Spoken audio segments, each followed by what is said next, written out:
এই ইংরেজির জন্য প্রত্যেক বছর ভার্সিটি এবং ন্যাশনাল ইউনিভার্সিটির লক্ষ লক্ষ শিক্ষার্থীর স্বপ্ন ভঙ্গ হয়। আজকের এই বিশেষ মডেল টেস্টের মাধ্যমে তুমি তোমাকে জাজ করে নাও যে তুমি ইংরেজির প্রস্তুতি কতটুকু গুছাতে পেরেছো। সো আজকের এই মডেল টেস্টে থাকছে তোমার জন্য ইংলিশ মডেল টেস্ট 3, যেখানে থাকছে 20টি গুরুত্বপূর্ণ প্রশ্ন, যেই প্রশ্নগুলোর উত্তর তুমি পারছো কিনা নিজেকে জাজ করে না, এবং কমেন্টে অবশ্যই জানিয়ে রেখো যে তুমি কতগুলো পেরেছো। সো 1 নম্বর প্রশ্নের দিকে তুমি যদি তাকাও, এই প্রশ্নটা এসেছে ইংরেজি গ্রামারের রাইট ফর্ম অফ ভার্ব থেকে। প্রথম প্রশ্নে বলেছে he talks as if he dash everything. So প্রশ্নটা দেখেই বুঝতে পারছো যে খুবই চমৎকার একটা প্রশ্ন, এবং এটা হচ্ছে অ্যাজ ইফ এর নিয়ম অনুযায়ী আসছে।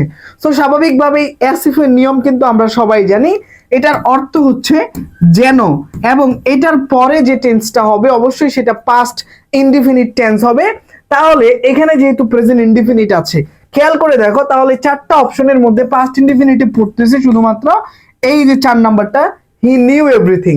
এটা হচ্ছে he talks as if he knew everything. কত মজার একটা প্রশ্ন। নেক্সট 2 নাম্বার প্রশ্ন দেখো, হি কন্টেমপ্লেটেড। কন্টেমপ্লেটেড মানে মনস্থির করা। সে মনস্থির করেছিল টু ম্যারি হিজ কাজিন, যে সে তার কাজিনকে বিয়ে করবে। হিয়ার আন্ডারলাইন ওয়ার্ড ইজ, এই যে আন্ডারলাইন ওয়ার্ডটা টু ম্যারি, এটা কোন অপশনগুলোর মধ্যে কোনটার মধ্যে পড়ে? এখানে আছে জেরান, পার্টিসিপাল, ইনফিনিটিভ। সো যেহেতু এখানে 2 প্লাস ভার্ব 1 রয়েছে, তাহলে নিঃসন্দেহে এটা হবে ইনফিনিটিভ। এটা কি হবে? ইনফিনিটিভ। এরপরে 3 নাম্বার প্রশ্নের দিকে তুমি যদি তাকাও, I had committed myself two it when I for a rifle. এখানে বলছে আমি আমার নিজেকে কমিটেড করেছিলাম। সো এখানে মূল বিষয়টা হচ্ছে যে কমিটেড টু। সো আমরা সবাই জানি যে কমিটেড টু এর পরে ভার্বের সাথে আইএনজি হবে, অর্থাৎ এর পরে যে ভার্বটা বসবে সেটা আইএনজি যুক্ত হবে। তাহলে শুধু আইএনজি যুক্ত ভার্ব আছে এখানে ডুইং 3 নাম্বারটাতে আছে। এরপরে তুমি যদি 4 নাম্বারের দিকে তাকাও, এখানে বলছে I have no objection to your story again, যে তোমার গল্পের সাথে বা গল্পের উপর আমার কোনো অবজেকশন নেই। এখন এই যে অবজেকশন টু, সেম একই নিয়মে এই শব্দটার পরেও ভার্বের সাথে আইএনজি হবে। তাহলে ভার্বের সাথে আইএনজি কেবল বি নাম্বারে আছে, তার মানে hearing. I have no objection to hearing your story again, যে আমি তোমার স্টোরিটা আরেকবার শুনতে বা শুনতে চাই, সেই ব্যাপারে আমার কোনো অবজেকশন নেই। খুবই সিম্পল একটা কোশ্চেন। এরপরে তুমি যদি 5 নাম্বারের দিকে যাও, আই থট দ্যাট, আমি ভেবেছিলাম যে, এইখানে আই ড্যাশ হার বিফোর, যে আমি তাকে আগে দেখেছিলাম। এটা হচ্ছে ন্যারেশনের, ডিরেক্ট ন্যারেশনের দ্যাটের এই পাশে পাস্ট ইনডিফিনিটে থাকলে এই পাশে পাস্ট পারফেক্ট টেন্স হবে। তাহলে পাস্ট পারফেক্ট শুধু এটা, had seen, I had seen her before. এরপরে 6 নম্বরে দেখো, এখানে বলছে, এখানে প্রথম subject the team of researchers, এটা একটা subject, working on a new project, একটা নতুন প্রজেক্টে কাজ করছে, অ্যান্ড দ্য রেজাল্টস, এটা আরেকটা সাবজেক্ট। সো এক্সপেক্টেড সুন, আশা করা যাচ্ছে রেজাল্টটা শীঘ্রই আসবে, এক্সপেক্টেড সুন। তাহলে প্রথম সাবজেক্ট হচ্ছে plural, the team of researchers. এখন এখানে বুঝতে হবে প্লুরাল কিনা সিঙ্গুলার। তো খেয়াল করে দেখো, এখানে সাবজেক্ট হচ্ছে একটা টিমকে বুঝিয়েছে, দ্য টিম অফ রিসার্চার্স, শুধু রিসার্চার্স না, যে কারণে সাবজেক্টটা সিঙ্গুলার হয়ে গেছে। এবং পরের সাবজেক্টটা কিন্তু প্লুরাল, এই যে রেজাল্টস, দ্য রেজাল্টস আর, ফলাফলগুলো। তাহলে খেয়াল করে দেখো, তাহলে কি হইতে পারে? ইজ এবং are, is working, the team of researcher, এই সিঙ্গুলার হয়েছে, কালেকটিভ নাউনে পরিণত হয়েছে, সিঙ্গুলার হয়েছে, ঠিক আছে। তাহলে এখন দ্য টিম অফ রিসার্চার্স পুরো একটা টিমকে, দ্যাটস ওয়াই এটা সিঙ্গুলার হয়েছে। তাহলে ইজ আর, ওকে, আমরা এটা বুঝলাম। তারপরে দেখো, আই কুডন্ট ড্যাশ লাফিং। তো এখানে এমন একটা শব্দ দিতে হবে যে শব্দটার পরে ভার্বের সাথে আইএনজি হয়। তাহলে আমরা জানি can not, but can not help এর পরে আইএনজি হয়। তাহলে এখানে কুডন্ট হেল্প দিলে হয়ে যাচ্ছে যে আই কুডন্ট হেল্প লাফিং। কত সহজ এবং সিম্পল একটা সমাধান। এরপরে দেখো কুডন্ট হেল্প। এরপরে 8 নম্বরে, which is the correct spelling. আমি প্রত্যেক দিন ক্লাসে বলি যে স্পেলিং থেকে অবশ্যই প্রশ্ন আসবে। 4টে স্পেলিং আছে।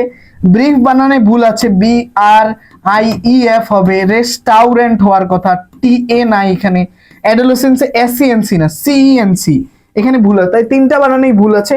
অ্যাডোলেসেন SCENC, এটুকু মনে রাখতে হবে। এরপরে দেখো, 9 নম্বরে এটা টেক্সট বুকের প্যাসেজ, যে চিলড্রেন অ্যাডোলেসেন্স যে প্যাসেজটা আছে সেখান থেকে ঢাকা ইউনিভার্সিটিতে প্রশ্ন হয়, মানে টেক্সট বুক থেকে প্রশ্ন হয় ঢাকা ইউনিভার্সিটিতে।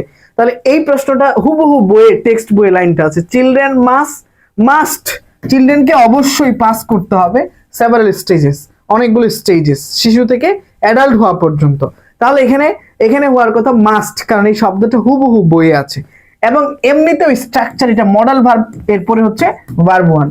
এরপরে 10 নাম্বারটা দেখো, এটা একটা প্রবাদ বাক্য, যে পরোপকার ঘর থেকেই শুরু হয়, চ্যারিটি বিগিনস, এটা প্রেজেন্ট ইনডিফিনিট টেন্স হবে সব সময়। এবং চ্যারিটি এটা একটা নন কাউন্ট, দয়া, তাহলে চ্যারিটি টু বিগিনটা হয়ে যাবে begins, charity begins at home, charity begins at home. অনেক সুন্দর, চমৎকার। এরপরে আমরা যদি যাই, তোমরা যারা এখন প্রস্তুতি নিচ্ছ এখনো গুছাতে পারো নাই, বিশেষ করে যারা ন্যাশনাল ইউনিভার্সিটিতে পরীক্ষা দিবা, তোমাদের জন্য আমাদের varsity all in one batch এবং ন্যাশনাল ইউনিভার্সিটির যারা বিশেষ করে তাদের জন্য হচ্ছে টার্গেট অ্যানিউ এক্সক্লুসিভ ব্যাচ, যেটার ক্লাস চলমান রয়েছে। হোপ দ্যাট এইখানকার প্রস্তুতিটা তোমার ন্যাশনাল ইউনিভার্সিটি এবং ভার্সিটির সর্বোচ্চ প্রস্তুতিটাকে গুছিয়ে দিতে সহায়তা করবে।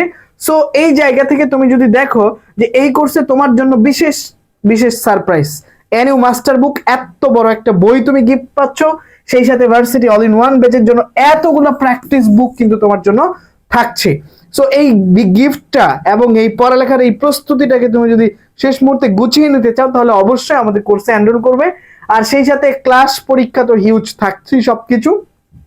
এরপরে দেখো 11 নাম্বার, আর কেউ যদি মনে করো যে তুমি এই বইগুলো কিনতে চাও, ভাই বইগুলো কিনতে পারবো কিনা, হ্যাঁ অবশ্যই কিনতে পারবা।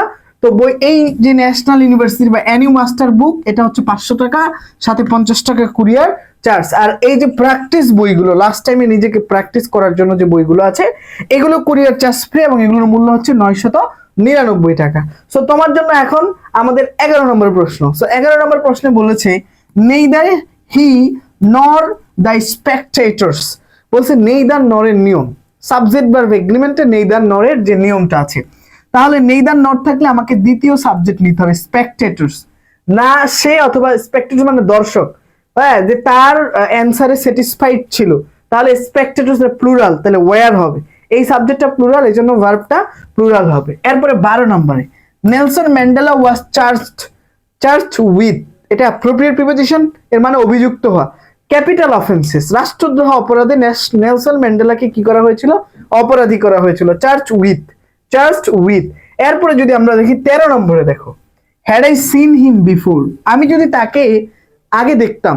এখন হ্যাড এখানে থার্ড কন্ডিশনাল, এই হ্যাডটা একই সাথে দেখো ইফের কাজ করেছে, একই সাথে অক্সিলারি ভার্বের কাজ করেছে, দুটারই কাজ করেছে।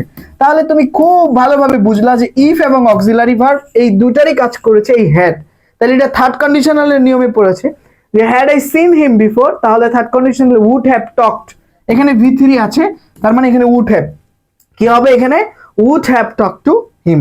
13, এরপরে 14 নম্বরে দেখো রিনা অ্যাজ ওয়েল এস থাকলে প্রথম সাবজেক্টকে প্রায়োরিটি দিতে হবে। তা প্রথম সাবজেক্ট রিনা, এটা সিঙ্গুলার, তাহলে এখানকার ভার্বটাও সিঙ্গুলার হবে। এখানে আবার V3 আছে, তাহলে V3 কার সাথে হবে, হ্যাজ এর সাথে হয়, এটার সাথে হয় না। হ্যাভ হবে না কেন, কারণ রিনা সিঙ্গুলার, হ্যাজ হয়েছে, তাহলে Rina as well as her sister has gone shopping. এরপরে 15 নম্বরে দেখো মেনি আ ফ্লাওয়ার, মেনির পরে যদি আর্টিকেল এ বা এন থাকে, কি থাকে, এ বা এন থাকে, তাহলে তারপরে ভার্বটা অবশ্যই সিঙ্গুলার হবে। তাহলে many a flower is born to blush unseen, okay মনে রাখি এটা।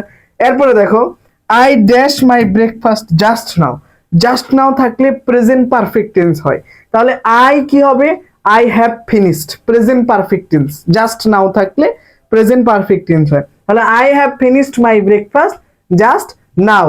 এরপরে দেখো 17 নম্বরে বলছে টেলিং লাইস, হ্যাঁ, এই যে এটা জেরান্ড বা পার্টিসিপল বা সেন্টেন্সের শুরুতে যদি আইএনজি যুক্ত সাবজেক্ট থাকে, তারপরে ভার্বটা সিঙ্গুলার হয় বেসিক্যালি, তাহলে টেলিং লাইস, মিথ্যা বলা, ইজ এ গ্রেট সিন, এটা স্বাভাবিকভাবেই ইজ হবে, ঠিক আছে। এরপরে দেখো ইলুমিনেট মানে হচ্ছে আলোকিত করা, এটা এই যে তোমার ভোকাবুলারি পার্ট থেকে প্রশ্ন আসছে, প্রত্যেক বছরই ভোকাবুলারি থেকে প্রশ্ন আসে, ইউনিভার্সিটি অ্যাডমিশন টেস্টে ভোকাবুলারির কোনো বিকল্প নেই।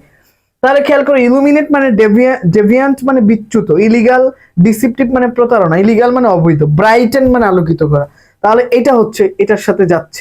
এরপরে দেখো 19 নম্বরে দেখো দ্য সিনোনিম থেকে প্রশ্ন আসে, সিনোনিম এন্টোনিম থেকে ঢাবিতে আসবে, বিভিন্ন ইউনিভার্সিটিতে আসবে, গত বছর ন্যাশনাল ইউনিভার্সিটি পরীক্ষাতেও এসেছে। নাইটমেয়ার যেটাকে আমরা দুঃস্বপ্ন বলি বা ভয়ঙ্কর টাইপের স্বপ্ন বলি, ওটাকে আমরা টেরর ড্রিম বলতে পারি, ঠিক আছে, এটাকে টেরর ড্রিম। এরপরে তোমার জন্য 20 নাম্বার প্রশ্ন থাকছে he made me dash the car. এই যে মেক, এগুলো হচ্ছে পজিটিভ ভার্ব। এই মেড এর পরে যদি ব্যক্তিবাচক অবজেক্ট থাকে তাহলে তারপরে ভার্বের বেস ফ্রম বসে। কি বসে?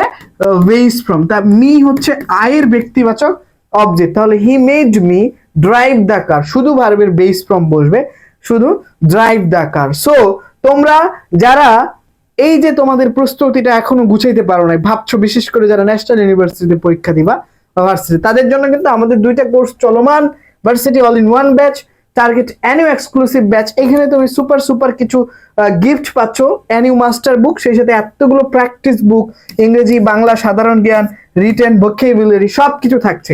এই বইগুলো তুমি পাচ্ছ। আমাদের এই যে ন্যাশনাল ইউনিভার্সিটির কোর্স ফি হচ্ছে 1990 টাকা, সাথে বইটা তো গিফট থাকছে, আর এই কোর্স ফি হচ্ছে 2400 টাকা, ভার্সিটি অল ইন ওয়ান ব্যাচের। সো চাইলে ক্লাসগুলো কিন্তু এখন চলমান রয়েছে, সো এখনই ভর্তি হয়ে আজকে থেকেই তুমি ক্লাসগুলো শুরু করতে পারো। এবং এখানে কিন্তু ডেইলি এক্সাম, প্র্যাকটিস, তারপরে হচ্ছে মডেল টেস্ট সব কিছু থাকছে, অর্থাৎ তোমার পূর্ণাঙ্গ প্রস্তুতিতে থাকছে। আর যারা মনে করছো যে না বইগুলো আমার কিনা দরকার, সো বইগুলো কিনতে চাইলে তুমি এই বইটা কিনতে পারবা 500 টাকায়, সাথে 50 টাকা কুরিয়ার ফ্রি। আর এই বইগুলো মাত্র 999 টাকায়, সেই সাথে কুরিয়ার চার্জ পাচ্ছ ফ্রি। সো তুমি চাইলে এখনই এই মুহূর্তে আজকে আমাদের কোর্সে এনরোল করতে পারো, আমাদের পেজে নক করতে পারো বা আমাদের হোয়াটসঅ্যাপ নম্বরে মেসেজ দিতে পারো। সো সবাই ভালো থেকো, সুস্থ থেকো, আর হ্যাঁ অবশ্যই জানাতে ভুলবে না যে তোমার কয়টা অ্যান্সার হয়েছে। তো সবাই ভালো থেকো, সুস্থ থেকো, সবার জন্য অনেক অনেক দোয়া এবং শুভকামনা রইল। আল্লাহ হাফেজ, আসসালামু আলাইকুম।